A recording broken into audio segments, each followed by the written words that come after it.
Good day, inspired listeners. It's a good day to be inspired. I am Stacey Fleece here with Samantha Tradelius, as always, as we continue our adventure through season six, Wow. which I'm still saying because I'm still shocked that it's season six. I And here we are. Here we are. know.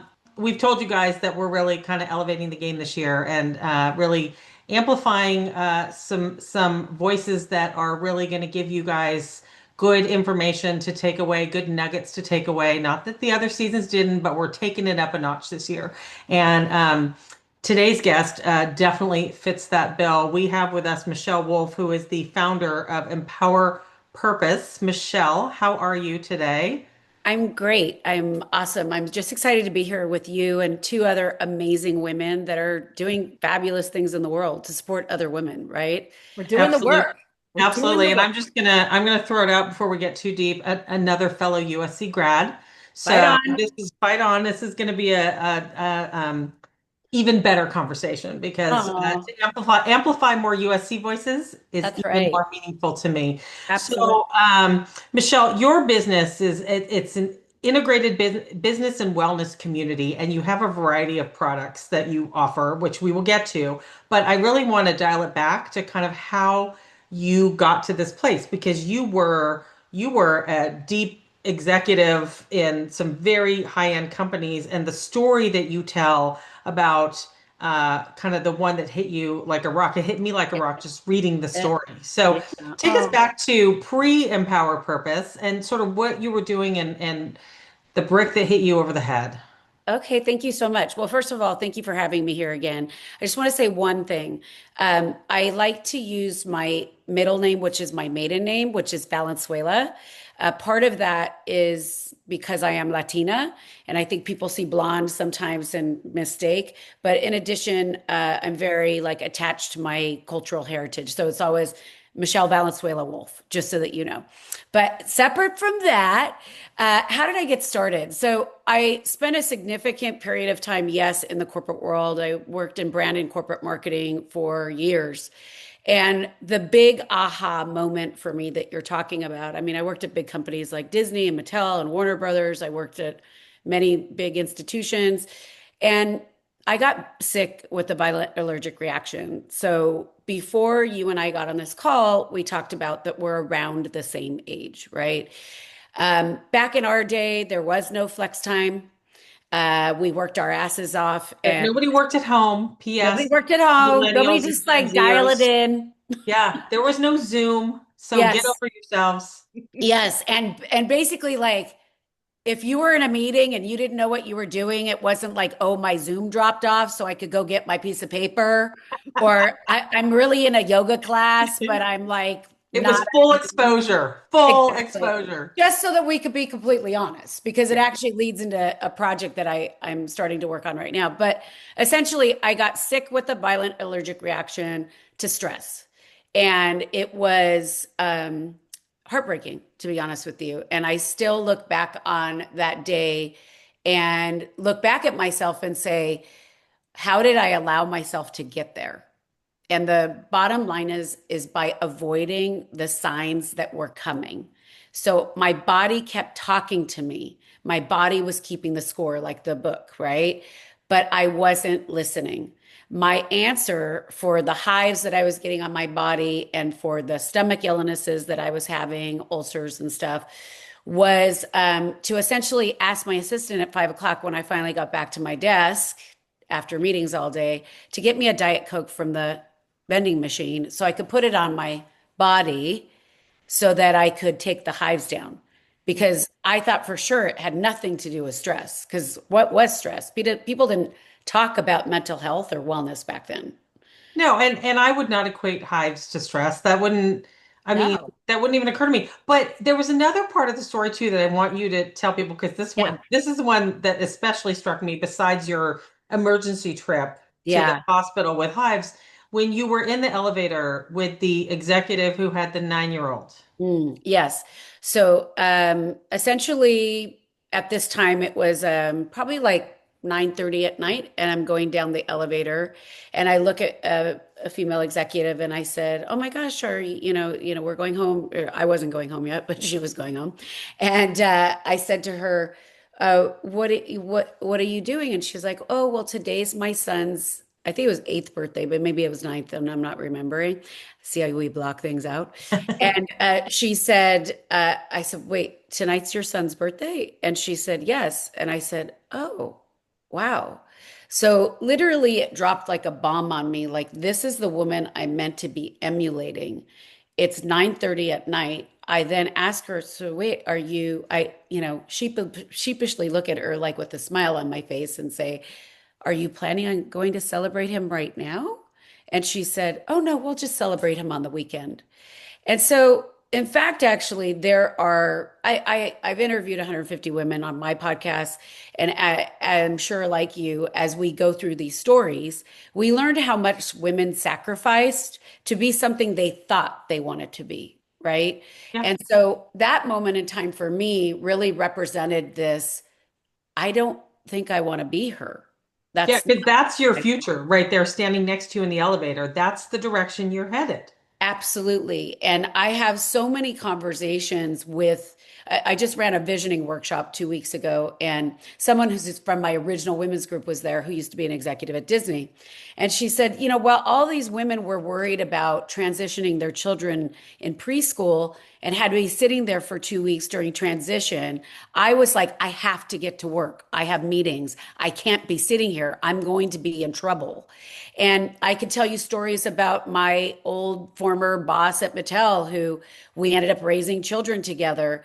And I asked her why she had left. And she basically said, like, I want to share something with you that you may not know about me. And I said, what? And she's like, I always wanted more children. And I said, really? I had no idea. And she said, well, I ended up having to have a hysterectomy on the table because I was hemorrhaging. And at the same time as I was hemorrhaging, realizing I was never going to have another baby, having to have an emergency hysterectomy, the street's asking me for numbers. So I God. can't leave Yeah. my job even when I'm birthing. So if we take this to wellness, right? We store 8 generations of trauma on our body.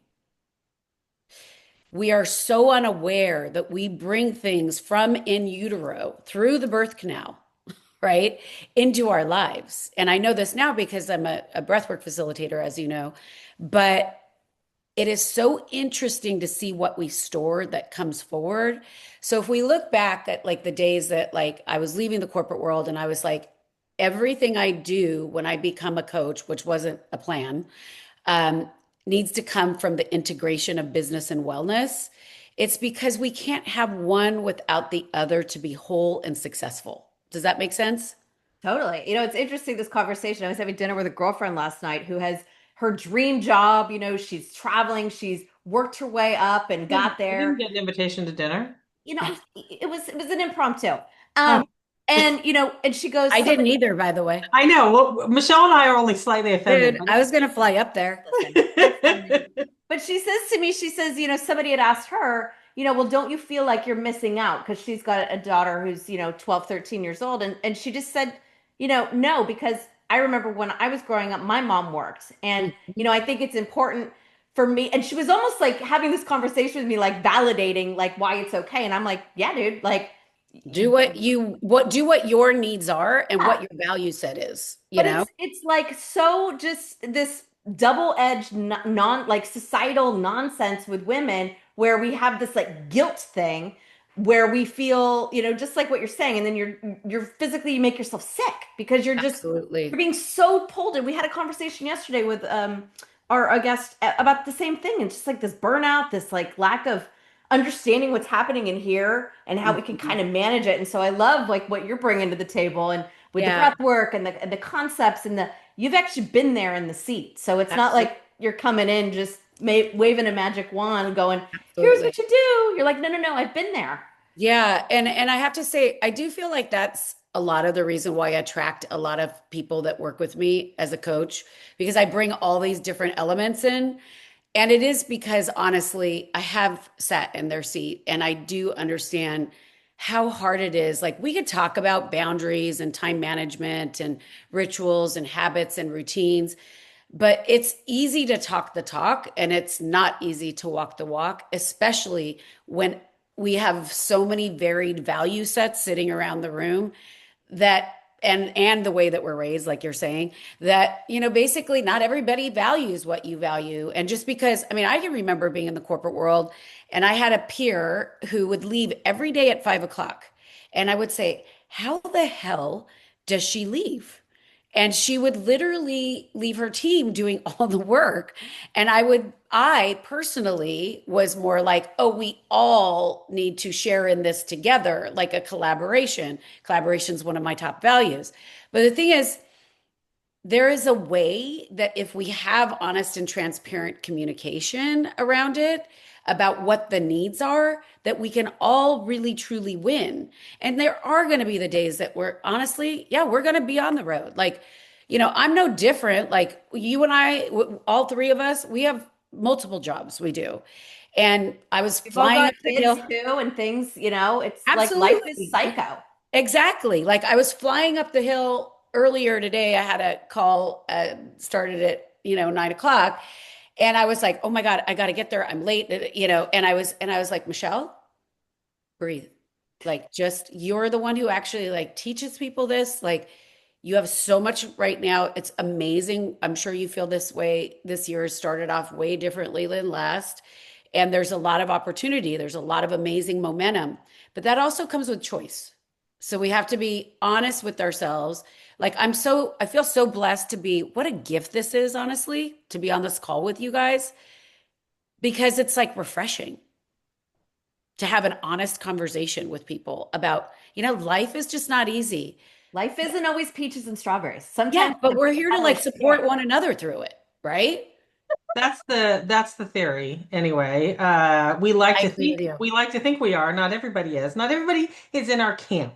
I would totally agree with you. I've had some interesting conversations this week where I haven't been in that camp in a long time, where people are a little odd. I mean, or let's call it competitive, right? And I'm not like that. I'm so like, hey, I'll give you the shirt off your back. Like you want my glasses, you can have them.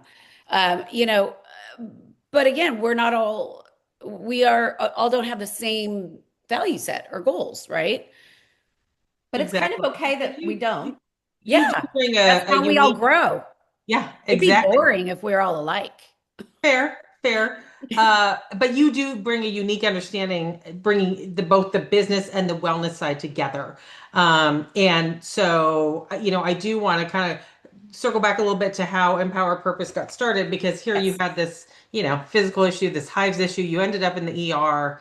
Yeah, And I essentially somebody did. connected the dots in your head that, hey, this is shitty life stress Yeah, totally. now impacting you physically. So, out of that, determined to fix yourself, Hmm. how does that then Love take those you to this words. totally different path that doesn't involve corporate America? Yeah, well, it's interesting because corporate America has followed my entire trajectory. Like I'm working on this wellness event right now, and it's with two constituents that are like corporate, right? So, but there's been a period of time where I actually like kind of removed myself from that because I felt that they weren't necessarily in support of the person, that they were more in support of their own mission and purpose. But anyways, back to your question. So after I got sick, I literally the next day went to a allergy doctor, and this friend of mine who I considered a workaholic, it's always about mirroring. I was like, no, but you're the workaholic, and she's like, you're not. I was like, I have a presentation. I have to be at the office in the morning. She's like, no, you're TikTok, not. I gotta go. Exactly. She's like, no, you're not. I'm taking you to the allergist. I was like, what? No, I can't do that. Anyways, long and short, this allergist looked at me, another aha moment. Again, if we stop and we listen to the signs, I don't know if you guys read that book, Signs, but it's really good. And he basically said to me, describe your lifestyle. I was like, well, I go, 5 countries in 6 days. I travel business class. Okay, right. And he basically looked at me and he's like, if you think that you're going to want to have children, much less like still be alive and maybe not have heart disease, you're going to have to drastically change your lifestyle. Now And let's This is maybe, an just allergy guy. maybe be hive free. exactly. And he looked at when he said that to me, I just started crying hysterically because nobody had ever said this to me. Nobody Well, had ever because checked. forever we've been told we can have it all. You can do it Yes. all, we can have it all, and And doing it not all all at and, once. being having it all is bullshit. It's Exactly. I that's not totally agree it's with gonna you. Just work. like balance is a farce, right? Yes. Thank you. Is exactly what I tell my clients. I'm a Libra too, by the way. So it's like, are you really? Oh my God. Libras. Trojan Libra. So what I would say is that we can have it all, but not all at once. Yeah, we can do anything. We just And can't do everything. exactly. And I feel so that was a big wake up call for me again. So it was all of these things sort of dominoed. Through that, I chose to resign from my position but I of course did this long runway lead time because I had just been written up in the Wall Street Journal. So I had this vision of like, well, I'm going to follow that up with this. You think that's good? Just wait till this one. And then of course, life started to crumble even harder. And so I had to really take ownership for the first time of my life and my choices. And I decided to resign from my position. And I was trying to negotiate a package because we were going through a restructuring. And they were like, "Are you kidding me? Like, we don't want you to leave. Like, you're the what works, you know?"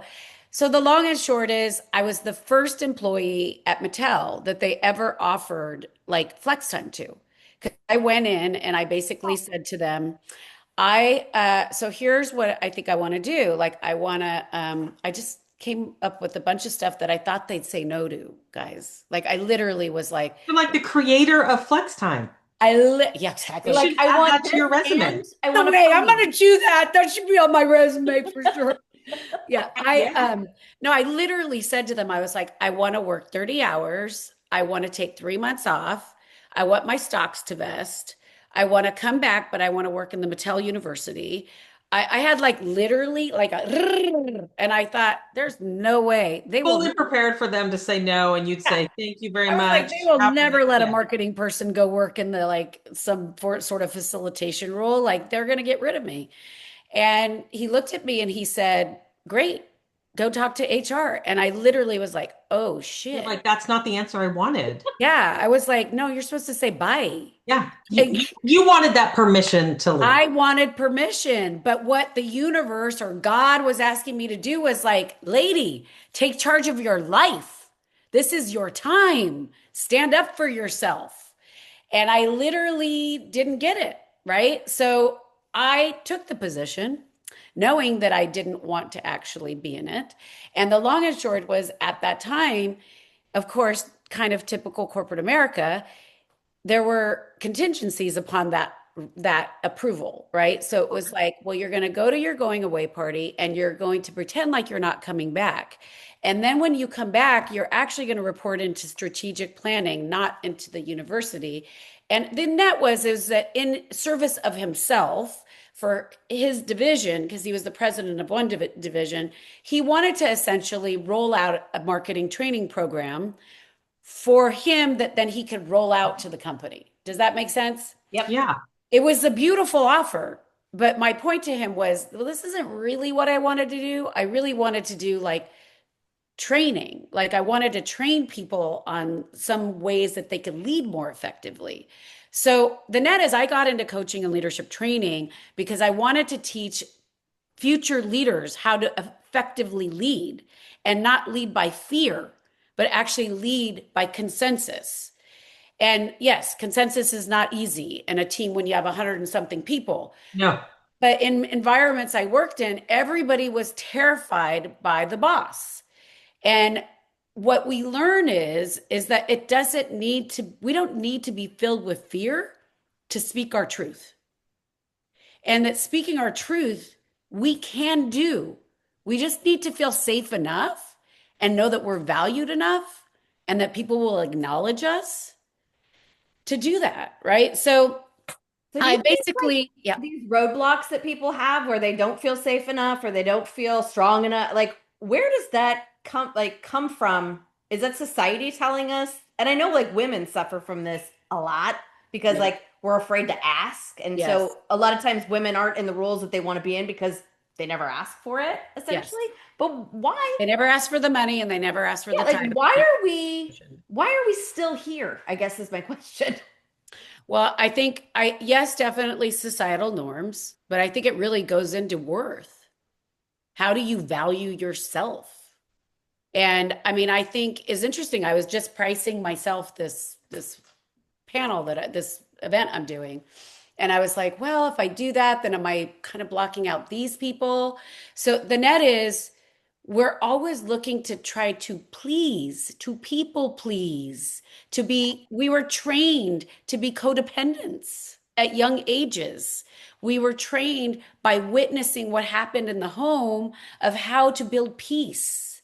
And now, not everybody's family is that way, but I would say in general, the large mass of women, we have such trouble valuing ourselves and valuing our opinion or what our worth is over others.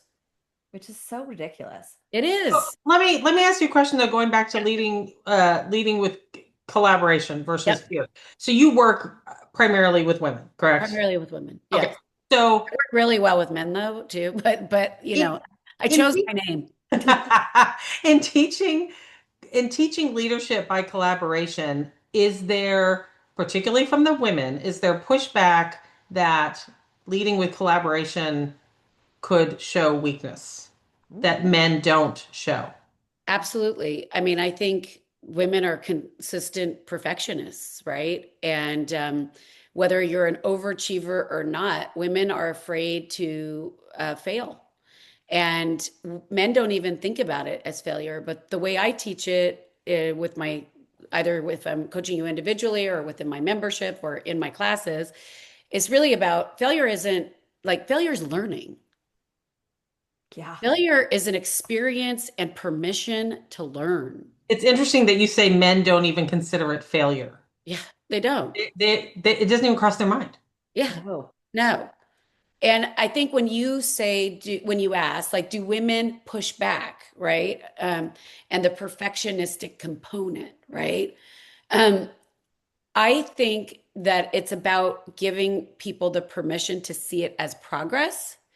And so what happens a lot of times, in our lifetimes, I love the fact that I'm a multidimensional being and I believe everybody is, and we all have those capabilities to do that. But women are like, no, I can't get started on that. I'm not really an artist or whatever it is, right? So the point is more through trial, we learn, we experience, and through that experience, we build our confidence, right? So we always look at where we are today, right? So as we get older, we're like, I'm the head of marketing for blah, blah, blah, or I'm the lead mortgage person at my company, or whatever it is. You didn't start there.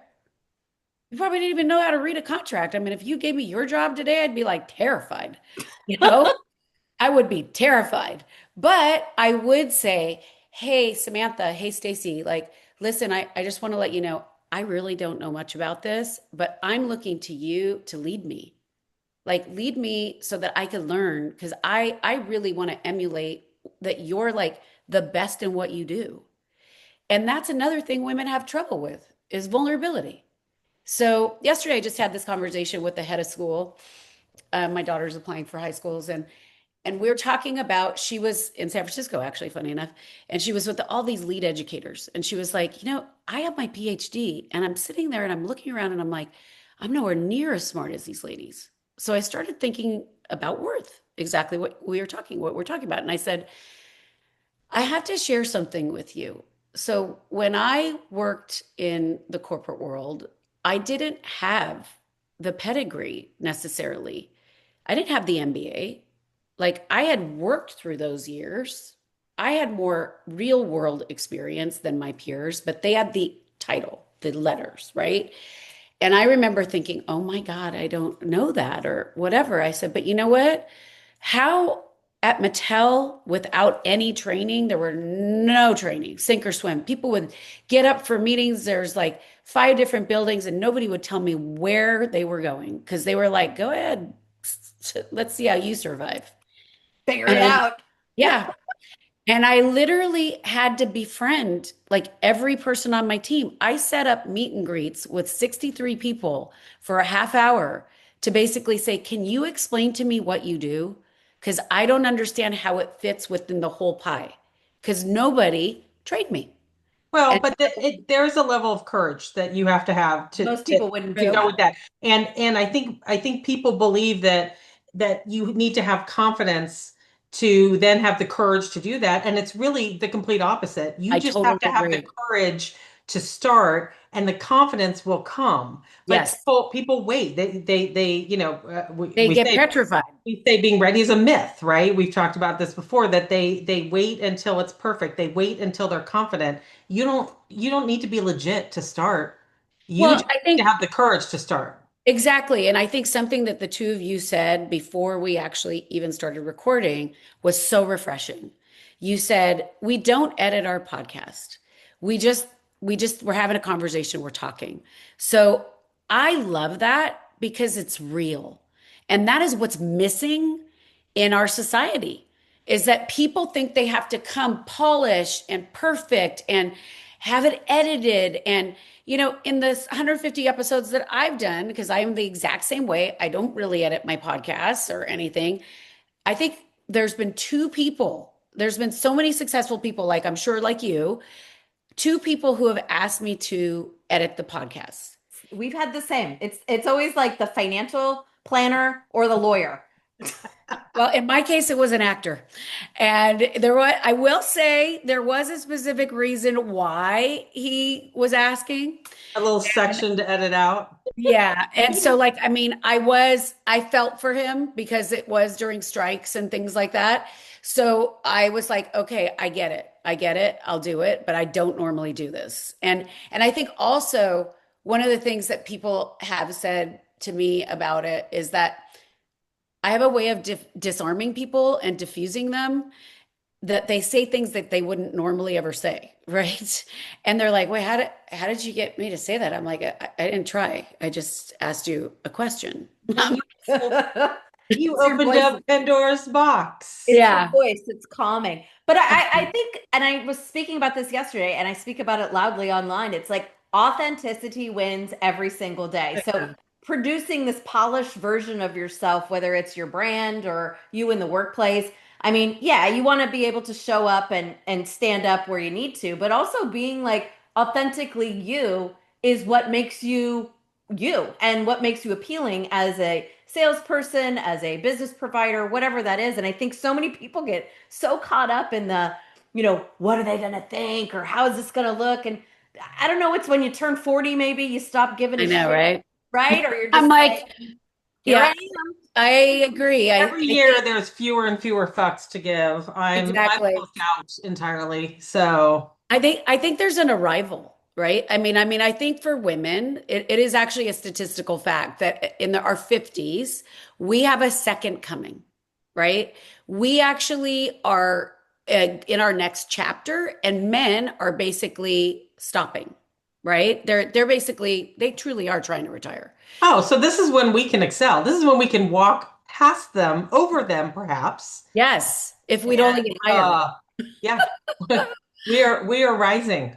Yes, I believe we are. And I mean, I think it can be tricky when you talk about like transparency, right? Or being honest or being authentic, right? All of those words kind of go together. And sometimes people operate from ulterior motives, right? They don't operate in a way where I'm like, what are you really asking?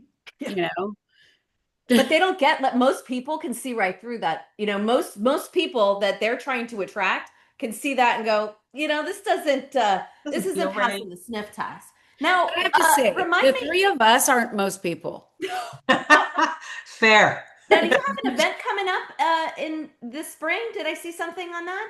I have an event on March 21st at Yes. Legendary Foods. So they're the guys that it's a wellness event Okay. that basically is a whole life wellness panel from spiritual to mental to emotional to physical. And so I have cardiologists for women's heart health. I have celebrity nutritionists. I have women speaking on menopause. I have so many different constituents. Actually, a woman's coming down from San Francisco who's on my podcast that speaks on energy investment, but like Oh, I science. love that.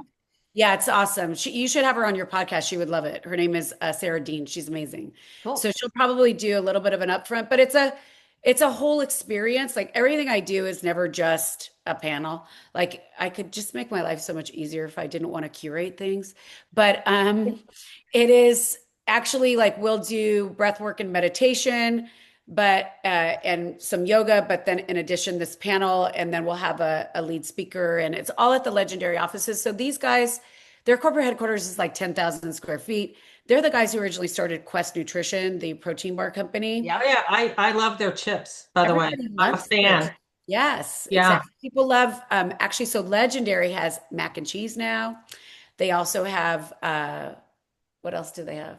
Mac and cheese and Pop-Tarts and donuts. Yeah, I've seen this. Oh, Yeah. I think I have the donuts in my fridge right now. Yeah. Yep, people love I them. had them yesterday. Oh my God, you're so 10 funny. grams of protein Oh, and I'll have to three have little Bruce. mini donuts. Bruce would I love to tell you about it. I love all of this, and I feel like we could talk to you forever. You know, and I'm looking at your name, it's Michelle Valenzuela Wolf, and I see like the initials, the M, the V, the W, and it's almost like the MVP, right? Because you really are, you're coming in strong and you're bringing it so many different tools for women and men out there that, you know, it's not a magic Particularly with breath box. work. It is a way of life and a way of really empowering your insides to shine brighter on the outside.